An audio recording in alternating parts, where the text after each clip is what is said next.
Piglets अपनी माँ के साथ एक छोटे से घर में रहा करते थे। वक्त आ गया था कि वो अब घर छोड़कर अपनी जिंदगी खुद गुजारे। उनकी माँ ने उन तीनों को अपने पास बुलाया। मेरे बच्चों, अब वक्त आ गया है कि तुम दुनिया देखो, अपनी नई जिंदगी की शुरुआत करो।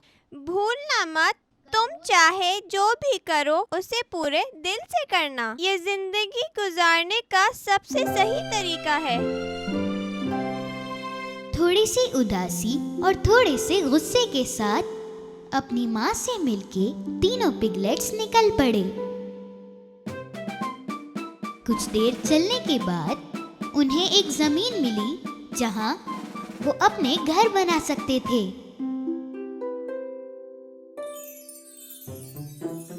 सबसे छोटे पिगलेट ने घास से अपना घर बनाने का सोचा। उसे लगा फटाफट आसानी से ये घर बन जाएगा तो खेलने के लिए बहुत वक्त मिलेगा। छोटे पिगलेट का घर एक दिन में बनके तैयार हो गया। उसने अपने भाइयों को ये बोला, देखो मेरा घर बन गया। बड़े पिगलेट ने घर देख के बोला, अरे ये घर तो बिल्कुल भी मजबूत नहीं है, हम भेड़िए से कैसे बचेंगे? छोटे ने बड़े की बात को दरगुजर कर दिया। तुम फिक्र मत करो, कुछ नहीं होगा। बाद में मत कहना कि किसी ने बोला नहीं। दूसरे पिगलेट ने अपना घर लकड़ी से बनाने का सोचा। जंगल से लकड़ियां इकट्ठा करके वो अपने काम से जुड़ा रहा। तीसरे दिन पिगलेट का घर बन गया। ये घर घास वाले घर से तो ज्यादा मजबूत था। बड़े पिगलेट ने उसके घर को देख के बोला, तुमने बड़ी मेहनत से बनाया है इसे, बहुत खूबसूरत भी है। क्या हम इस घर में भेड़िए से बच पाएंगे? पिगलेट ने बोला, बिल्कुल मजबूत है, फिक्र क्यों करते हो? बाद में मत कहना कि किसी ने बोला नहीं। जब दोनों पिगलेट अपने अपने घर में मजे कर रहे थे तो सबसे बड़ा पिगलेट अपना घर बनाने में मसरूफ था। वो ईंट और पत्थरों से अपना घर बना रहा था। बाकी दोनों को लग रहा था वो बेकार में ही इतनी मेहनत कर रहा था। वो बस खेल कूद के वक्त गुजार रहे थे। जब हमारी तरह झटपट घर बन सकते हैं तो इतनी मेहनत क्यों? कितना डरता है ये। बड़े पिगलेट ने उनकी बातों पे ध्यान नहीं दिया। पूरे 7 दिन लग के उसने अपना घर बहुत ही खूबसूरत और मजबूत बनाया। अगले ही दिन एक भूखा भेड़िया उनके इलाके में आया। उसे घास का घर दिखा तो वो रुक गया। छोटा पिगलेट सोफे पे बैठकर आराम कर रहा था। भेड़िए ने दरवाजा खटखटाया।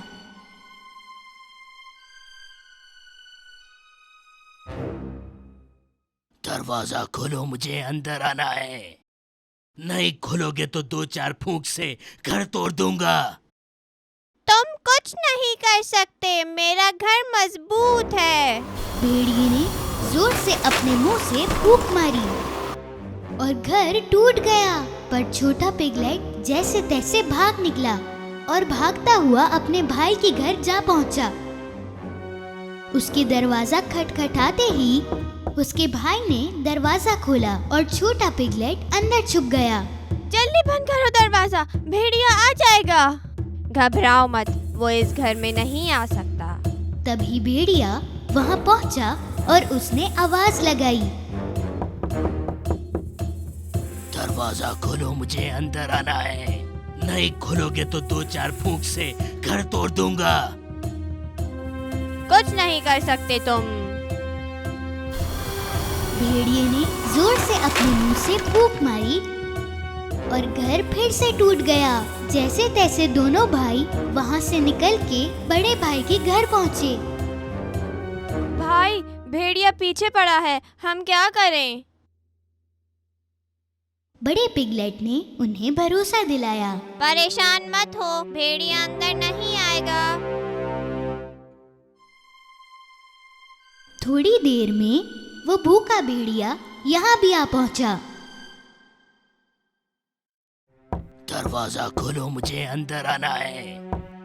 अगर तुमने भी दरवाजा नहीं खोला तो 2-4 फूंक से तुम्हारा भी घर तोड़ दूंगा। कोशिश भी मत करना, कुछ नहीं कर पाओगे तुम। भेड़िए ने गुस्से से अपने मुंह से फूंक मारना शुरू करी, पर वो घर हिला भी नहीं, बिल्कुल भी नहीं। भेड़िया एक ईंट भी नहीं हिला पाया। बहुत थक जाने के बाद उसने एक तरकीब सोची। घर के ऊपर एक चिमनी थी। भेड़िया उस पे चढ़ने लगा। उसे चढ़ता हुआ देखकर उसे अंदर आने से रोकने के लिए बड़े पिगलेट ने फायरप्लेस में आग लगा दी और एक पानी का बर्तन उस पे रख दिया। भेड़िया चिमनी के ऊपर पहुंचा और नीचे जाने लगा और सीधे उबलते हुए पानी में गिर गया।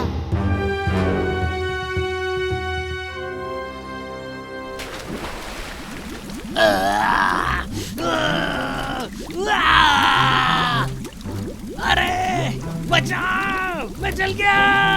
भेड़िए को हरा के पिगलेट्स खुशी से एक दूसरे के गले लग गए।